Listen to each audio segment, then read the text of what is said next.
Easy now, lads. Watch the rock. Steady. Cease scraping. Año 1607. Un grupo de ingleses desembarca en una tierra hostil que no conoce, sin recursos, sin aliados y con escasas probabilidades de sobrevivir más allá del primer invierno. La mayoría morirá en los siguientes meses, pero lo que no saben es que están plantando la semilla de lo que se convertirá en la nación más poderosa del mundo. ¿Cómo pasó esto? Como un puñado de colonias dispersas peleadas entre sí, se transformó en Estados Unidos. La respuesta es mucho más extraña y brutal de lo que nos han contado. Antes de que sigas, suscríbete. Este canal te trae las historias que nadie más cuenta con el nivel de detalle que mereces. Dale al botón ahora, porque lo que viene te va a dejar con la boca abierta. Imagínate estar ahí en mayo de 1607 desembarcando en Jamestown. El aire es denso, húmedo, te cuesta respirar.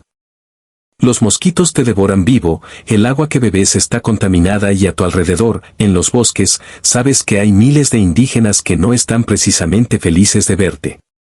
Este era el panorama que enfrentaron los primeros colonos ingleses en Virginia. No estaban ahí por aventura ni por buscar libertad religiosa. Estaban ahí por dinero. Puro y simple. Música, la Virginia Company de Londres había financiado la expedición con una sola meta, encontrar oro. Querían replicar el éxito español en México y Perú, donde las riquezas fluían como ríos hacia Europa. Pero Virginia no tenía oro. Lo que sí tenía era tierra, mucha tierra y un cultivo que cambiaría todo. El tabaco. John Rolfe, uno de esos colonos que logró sobrevivir, experimentó con semillas de tabaco traídas de las Indias Occidentales. En 1612, Música logró cultivar una variedad que los europeos adoraron. De repente, Virginia tenía su oro verde. Las plantaciones se expandieron como incendio y con ellas llegó algo más oscuro, la esclavitud. Porque para cultivar tabaco a gran escala necesitas manos, muchas manos. Al principio trajeron sirvientes contratados de Inglaterra, gente desesperada que vendía años de su vida a cambio de un pasaje al Nuevo Mundo. Pero eventualmente, cuando en 1619 llegó el primer barco con africanos esclavizados, la economía virginiana encontró su combustible más rentable. Mientras Virginia se convertía en una máquina de hacer dinero, más al norte estaba pasando algo completamente distinto. En 1620, un grupo de separatistas religiosos perseguidos en Inglaterra cruzó el Atlántico en un barco llamado Mayflower. No buscaban riquezas, buscaban poder practicar su fe sin que el rey les metiera a la cárcel. Pero aquí viene lo interesante. Desembarcaron en el lugar equivocado. Su destino original era Virginia, donde al menos había una colonia establecida, pero terminaron en Cape Cod, Massachusetts, donde no había absolutamente nada. Estaban completamente solos y técnicamente fuera de cualquier jurisdicción legal inglesa. Así que hicieron algo revolucionario. Música, antes de bajar del barco, redactaron y firmaron el Mayflower Compact, un acuerdo donde establecían que se gobernarían a sí mismos mediante el consentimiento de los gobernados. Democracia, autogobierno. En 1620, más de 150 años antes de la Declaración de Independencia, sobrevivieron apenas. De los 102 pasajeros del Mayflower, solo 53, Música, vieron la primavera de 1621. Los demás perecieron por enfermedad, hambre y frío, pero los que quedaron construyeron Plymouth Colony con una determinación férrea y algo más. Establecieron un pacto con los indígenas o Wampanoag la vida. Es cuanto un nativo que hablaba inglés porque había sido capturado años antes y llevado a Europa, les enseñó a cultivar maíz, pescar y sobrevivir en ese territorio hostil. La famosa primera cena de Acción de Gracias no fue exactamente como te la pintaron en la escuela, pero sí marcó un momento breve de cooperación que no duraría mucho. Los peregrinos de Plymouth eran calvinistas estrictos. Pero otros grupos religiosos también vieron en América oportunidad. Los puritanos que querían purificar la Iglesia de Inglaterra de sus elementos, Música, católicos, fundaron la Massachusetts Bay Colony en 1630. Música, su líder, John Winthrop, pronunció un sermón a bordo del barco Arbella, que definiría el carácter estadounidense para siempre. Habló de construir una ciudad sobre una colina, un modelo de sociedad cristiana que el mundo entero observaría. Esa idea, de ser un ejemplo para la humanidad, de tener un destino especial, se metió tan profundo en el ADN estadounidense, música, que nunca salió. Pero aquí está la contradicción brutal. Mientras proclamaban libertad religiosa para ellos mismos, los puritanos eran increíblemente, música, intolerantes con cualquiera que pensara diferente. Si no seguías su interpretación exacta del cristianismo, te expulsaban. O peor, pregúntate esto. ¿Qué pasa cuando una sociedad se funda en la búsqueda de libertad, pero niega esa misma libertad a otros? Quédate porque la respuesta a esa pregunta explica mucho de lo que es Estados Unidos hoy. Roger Williams descubrió esto por las malas. Era un ministro puritano brillante, pero cometió el error de cuestionar la autoridad de la colonia sobre asuntos religiosos y defender los derechos de los indígenas a sus tierras. En Música, 1636 lo desterraron. Williams huyó en pleno invierno caminando a través de bosques helados hasta que los indígenas Naret le dieron refugio. Con su ayuda fundó Providence, Música, Rhode Island, donde estableció algo radical. Separación absoluta entre iglesia y Estado, libertad religiosa real para todos. Rhode Island se convirtió en refugio, música, para cuáqueros, judíos, bautistas. Todos los que eran perseguidos, música, en otras colonias. Era el experimento más liberal de América del Norte y funcionó. Ann Hutchinson también pagó el precio por pensar diferente. Era una mujer educada que organizaba reuniones en su casa, música, para discutir sermones y teología. Su crimen, sugerir que las personas podían tener una, música, relación directa con Dios sin necesidad de ministros como intermediarios. Para los líderes puritanos, esto era herejía pura. La juzgaron, la humillaron públicamente y la expulsaron en 1637. Terminó en territorio holandés, en lo que hoy es Nueva York, donde eventualmente ella y casi, música, toda su familia fueron asesinados en un conflicto con indígenas. Su historia quedó como advertencia. En Massachusetts no cuestionabas la autoridad. Hablemos de los holandeses. Nueva York no empezó siendo Nueva York, empezó siendo Nueva Ámsterdam, una colonia comercial holandesa fundada en 1624 en la isla de Manhattan. Los holandeses eran diferentes, no les importaba tanto la religión como el comercio.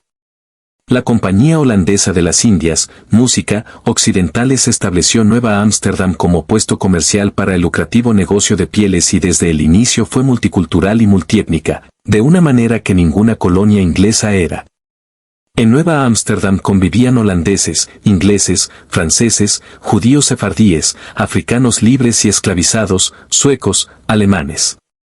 Se hablaban al menos, música, 18 idiomas diferentes. Era caótica, sucia, comercial y vibrante.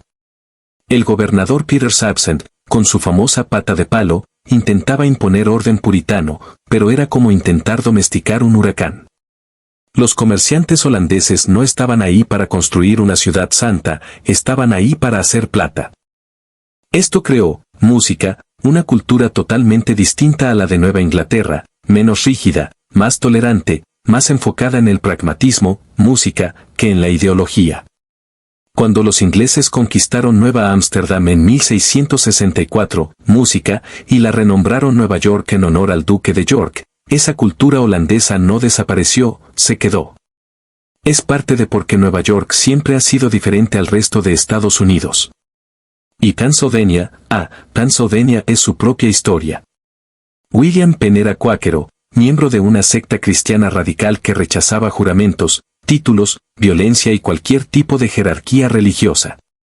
Los cuáqueros eran perseguidos brutalmente en Inglaterra, pero Penn tenía algo que otros cuáqueros no. Su padre le había prestado una fortuna enorme al rey Carlos II. Cuando su padre murió, Penn heredó la deuda. En 1681, Carlos Egil le pagó de la manera más conveniente posible. Le dio un territorio gigantesco, música, en América del Norte. Penn fundó Pennsylvania como experimento, música, santo, un lugar donde no solo los cuáqueros, sino personas de todas las religiones pudieran vivir en paz. Estableció relaciones honestas con los indígenas Lenape, pagándoles justamente por sus tierras. Redactó una constitución que garantizaba libertad religiosa, juicios justos y gobierno representativo. Filadelfia, la ciudad del amor fraternal, se convirtió rápidamente en la colonia más próspera y poblada de América. Para 1750 era la ciudad más grande de las colonias, más grande incluso que Boston o Nueva York. Pero incluso Pennsylvania tenía su lado oscuro. A pesar de los ideales cuáqueros contra la violencia y la opresión, la esclavitud, música, existía ahí también, no al nivel de las colonias del sur, pero existía la contradicción entre los ideales proclamados y la realidad vivida. Estaba en todas partes. Si suscríbete, música, ahora mismo. Este documental apenas está empezando y lo que viene es donde todo se pone realmente interesante. Dale clic.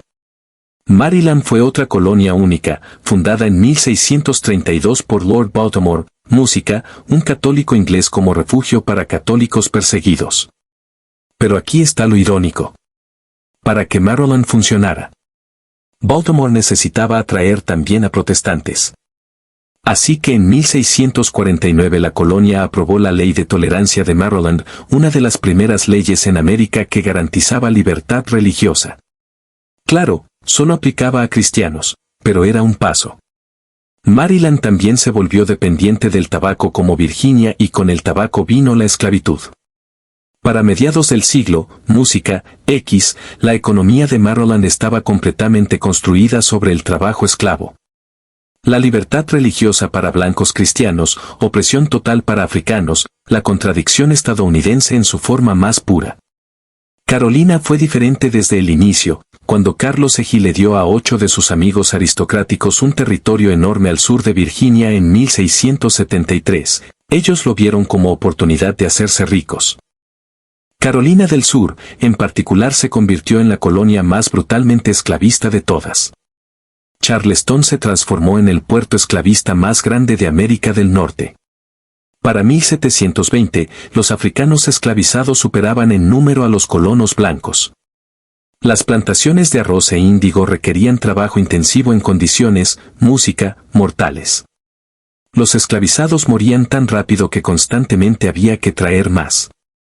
La élite de Carolina del Sur desarrolló un código legal específicamente diseñado para controlar a la población esclavizada. Mediante terror absoluto.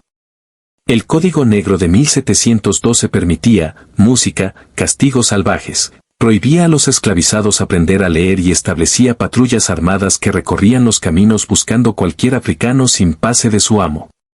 Era un estado policial y el modelo que otras colonias del sur copiarían. Georgia, la última de las 13 colonias en fundarse, comenzó en 1733 con una idea completamente opuesta. James Oglethorpe la imaginó como colonia de segundo chance para deudores ingleses y refugio para protestantes perseguidos de Europa. Y aquí está lo salvaje. Inicialmente, Georgia prohibió, música, la esclavitud. Oglethorpe creía que sería más moral y económicamente, música, viable usar trabajo libre. Adivina qué pasó. Los colonos se quejaron de que no podían competir económicamente con Carolina del Sur sin esclavos. Presionaron constantemente. En 1751, solo 18 años después de su fundación, Georgia revirtió la prohibición. Para la Revolución, Georgia era tan dependiente de la esclavitud como cualquier otra colonia del sur. ¿Ves el patrón? Una y otra vez, ideales nobles se estrellaban contra la realidad económica y cada vez la economía ganaba. Ahora, olvidémonos de la narrativa bonita que, música, te enseñaron en la escuela. Las 13 colonias no eran una familia feliz trabajando junta hacia la independencia. Eran entidades separadas, a menudo en conflicto directo, con culturas, economías y valores completamente diferentes. Nueva Inglaterra con Massachusetts, Connecticut, Rhode Island y New Hampshire. Era puritana, comercial, basada en pequeñas granjas y comercio marítimo. Tenía la tasa de alfabetización más alta del mundo gracias a la obsesión puritana de que todos pudieran leer la Biblia. Pero también era moralista, restrictiva y profundamente hipócrita en su trato con indígenas y disidentes. Las colonias, música, medias Nueva York, Pennsylvania, New Jersey y Delaware eran el crisol original. Múltiples religiones, múltiples etnias, economías mixtas de agricultura y comercio, más tolerantes, más pragmáticas, pero también más fragmentadas. Las colonias del sur, Maryland, Virginia, las Carolinas y Georgia eran aristocráticas, agrícolas, esclavistas. La tierra y el tabaco lo eran todo. La élite de plantadores controlaba la política y la economía completamente. Estas diferencias no eran superficiales, eran fundamentales y casi destruyen la unión antes de que comenzara. Hablemos de algo que no se menciona suficiente. Los indígenas. Cuando los ingleses llegaron, había millones de nativos americanos viviendo en el territorio que se convertiría, música, en las 13 colonias. Las estimaciones varían, pero probablemente entre 5 y 10 millones en toda América del Norte. Al principio, muchas, música, tribus ayudaron a los colonos. Los Wampanoag salvaron a Plymouth. Los Powhatan comerciaban con Jamestown. Pero la relación se deterioró rápido. Los colonos querían tierra, cada vez más tierra y no estaban interesados en compartir. La guerra del rey Philip de 1675 a 1676 fue un punto de quiebre. Metacom, llamado King Philip por los ingleses, era líder de los Wampanoag. Vio cómo los colonos de Nueva Inglaterra invadían territorio tras territorio, rompían tratado tras tratado. Organizó una coalición de tribus para expulsar a los ingleses, música, de una vez por todas. Fue la guerra más sangrienta en la música, historia estadounidense en términos de porcentaje de población eliminada. Pueblos enteros fueron aniquilados de ambos lados. Al final la coalición indígena fue aplastada. Metacom fue capturado, decapitado y descuartizado. Su cabeza fue exhibida en una pica en Plymouth durante 25, música, años. Su esposa e hijo fueron vendidos como esclavos en el Caribe. Este patrón se repitió una y otra vez.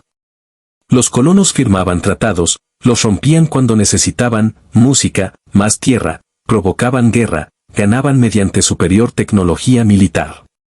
Tomaban más tierra. Repetir, para 1750, la población indígena al este del Mississippi, música, había colapsado. Enfermedades traídas por europeos, contra las cuales los nativos no tenían inmunidad, habían devastado comunidades enteras. Se estima que entre 90 a 95% de la población nativa murió en los primeros 150 años de contacto. Fue, sin exageración, uno de los colapsos poblacionales más grandes en la historia humana. Dale, suscríbete si esto te, música, está volando la cabeza, porque hay mucho más. Mientras todo esto, música, pasaba, Inglaterra y Francia estaban peleándose el control de América del Norte. La Guerra Franco-India de 1754 a 1763 fue la última y más grande de una serie de conflictos.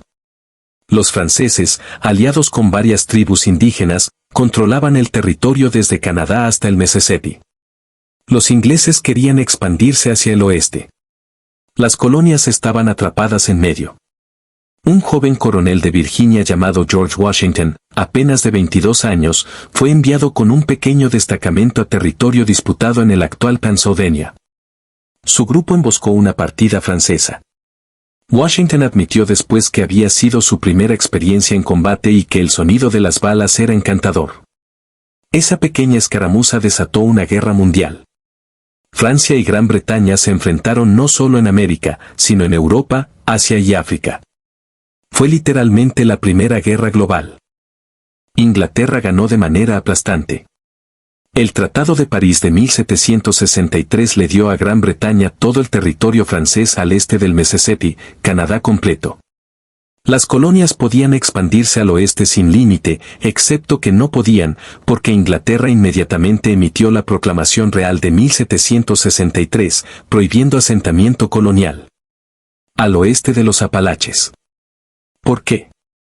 Para evitar más conflictos con indígenas y poder controlar el comercio. Pero los colonos estaban furiosos.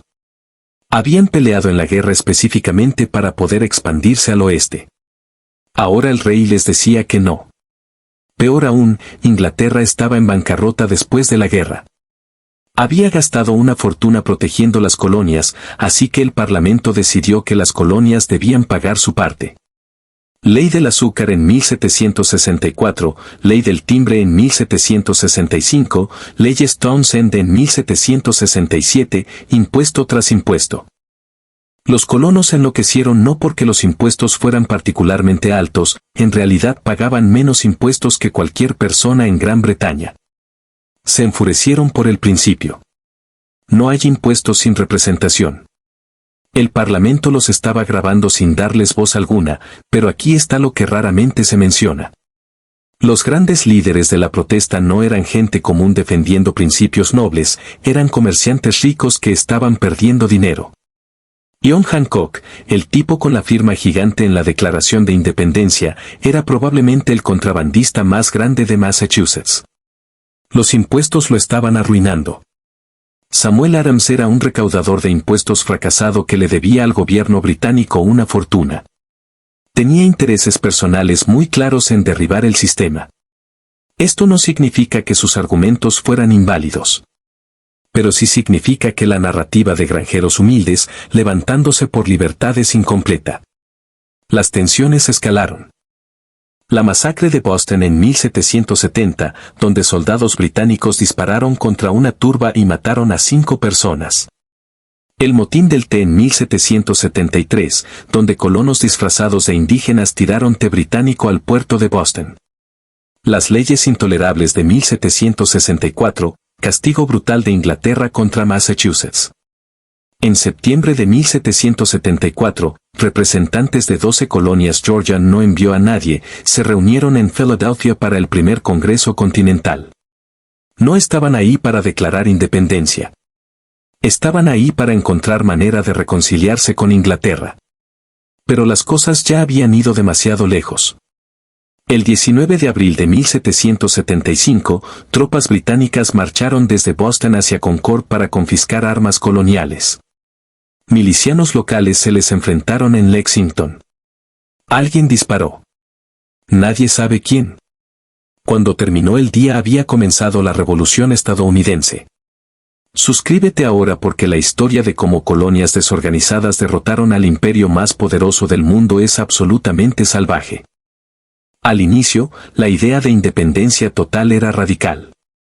La mayoría de colonos todavía se consideraban británicos leales, que simplemente querían que el Parlamento los tratara justamente. Pero en enero de 1776, un panfleto cambió todo. Common Sense de Thomas Paine era dinamita pura en lenguaje simple, directo, que cualquiera podía entender. Paine argumentaba que la monarquía hereditaria era absurda. Que América no necesitaba a Inglaterra, que podían y debían gobernarse a sí mismos. Vendió 500,000 copias en una población de 2,5 millones. Todo el mundo lo leyó y cambió la conversación completamente. El 4 de julio de 1776, el Segundo Congreso Continental adoptó la Declaración de Independencia redactada principalmente por Thomas Jefferson. Sostenemos como evidentes estas verdades, que todos los hombres son creados iguales, que son dotados por su Creador de ciertos derechos inalienables, que entre estos están la vida, la libertad y la búsqueda de la felicidad. Palabras hermosas, revolucionarias, pero también profundamente hipócritas. Jefferson mismo poseía más de 600 personas esclavizadas a lo largo de su vida y el borrador original de la declaración incluía un pasaje condenando la esclavitud y el comercio de esclavos, culpando al rey Jorge por ello. Ese pasaje fue eliminado porque las colonias del sur amenazaron con no firmar. Desde el principio, la esclavitud fue la contradicción central que Estados Unidos no podía resolver. La guerra misma fue caótica. El ejército continental al mando de Washington era un desastre. Mal equipado, mal entrenado, constantemente desertando. Inglaterra tenía el ejército profesional mejor del mundo y la marina más poderosa. Por lógica, deberían haber aplastado la rebelión, pero varios factores cambiaron el resultado. Primero, geografía. América era enorme y salvaje. Los británicos podían controlar ciudades, pero no podían controlar el campo. Segundo, Washington era increíblemente terco. Perdió más batallas de las que ganó, pero nunca se rindió. Tercero, ayuda extranjera. Francia, todavía amargada por su derrota en la guerra franco-india, vio oportunidad de venganza. Envió dinero, armas, soldados y su armada. La batalla de Saratoga en 177 fue el punto de quiebre. Las fuerzas estadounidenses rodearon y forzaron la rendición de todo un ejército británico. Esta victoria convenció a Francia de entrar oficialmente a la guerra del lado estadounidense. España y Holanda también se unieron contra Inglaterra. De repente, Inglaterra no estaba solo peleando contra colonos rebeldes, estaba peleando contra una coalición europea mientras protegía su imperio global. No podía ganar. La batalla de Yorktown en 1781, donde fuerzas estadounidenses y francesas atraparon al ejército británico del general Cornwallis, efectivamente terminó la guerra.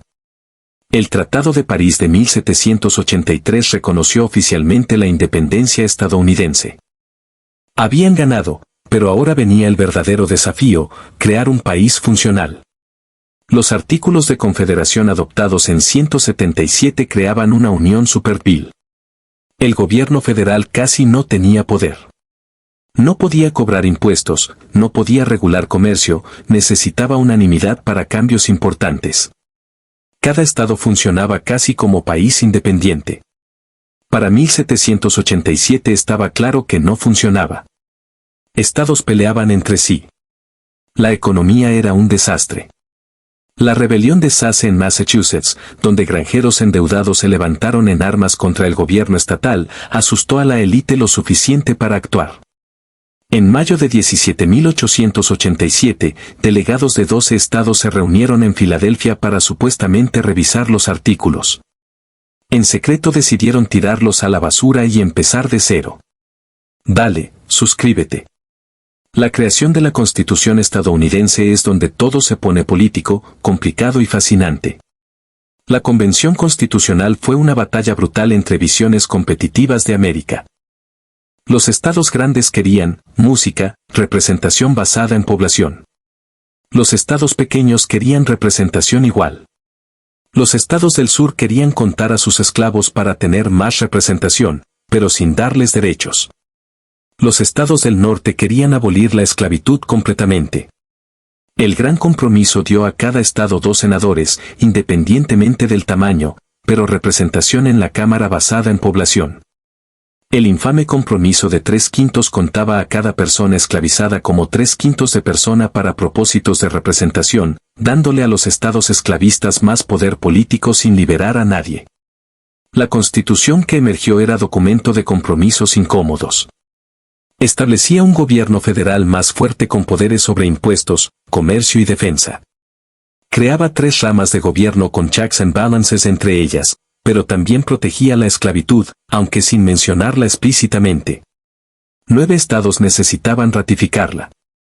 La batalla fue intensa. Los federalistas liderados por Alexander Hamilton, John Jay y James Madison escribieron The Federalist Papers, música, defendiendo la Constitución. Los antifederalistas atacaban diciendo que creaba gobierno tiránico, música, que destruiría libertades individuales. El compromiso final. La Constitución sería ratificada, pero inmediatamente se le agregaría una declaración de derechos garantizando libertades fundamentales. En 178, New Hampshire se convirtió en el 9º estado en ratificar. La Constitución entró en vigor. En 1789, George Washington fue elegido primer presidente por unanimidad. La República estadounidense oficialmente comenzaba. Pero las tensiones que habían marcado las colonias nunca desaparecieron. Norte versus sur, federal versus estatal, libertad versus esclavitud. Estas contradicciones se arrastrarían por décadas hasta explotar en guerra civil. Las 13 colonias no fueron el nacimiento limpio y noble de libertad que nos venden. Fueron 150 años de contradicciones brutales. Libertad religiosa para algunos, persecución para otros, democracia para blancos propietarios, esclavitud para millones, proclamaciones de igualdad mientras se aniquilaba a indígenas. Y sin embargo, de este caos salió algo genuinamente nuevo, la idea de que el gobierno deriva su poder del consentimiento de los gobernados, que derechos individuales no vienen de reyes, sino que son inherentes, que la gente puede, si tiene el coraje, cambiar su destino.